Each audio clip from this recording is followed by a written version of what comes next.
Unos 200 niños podrían quedarse sin almuerzo.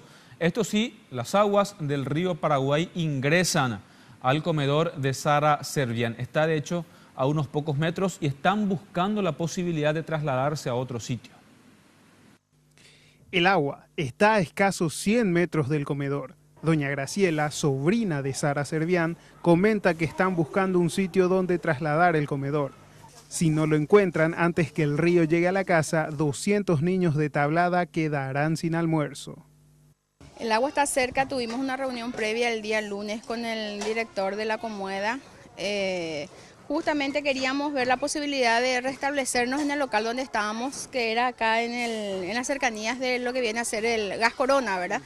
El predio que se habilitó, pero nosotros habíamos encontrado que el edificio al cual estábamos habitando se destechó totalmente e inclusive había ya partes del edificio que se estaban desquebrajando. Doña Graciela explica que pretendían instalarse en el Club de Humaitá, pero su presidente se negó, porque la última vez damnificados destruyeron casi por completo el sitio y tuvo que gastar mucho dinero, según denunció. Solo la vereda del club fue habilitada para las familias afectadas. En el barrio se observa a los lugareños huyendo de las aguas y denuncian que no son asistidos por las autoridades. Algunos cerraron intermitentemente la avenida Artigas como protesta. Dale, me dan tiempo, voy a traer la mercadería, señora.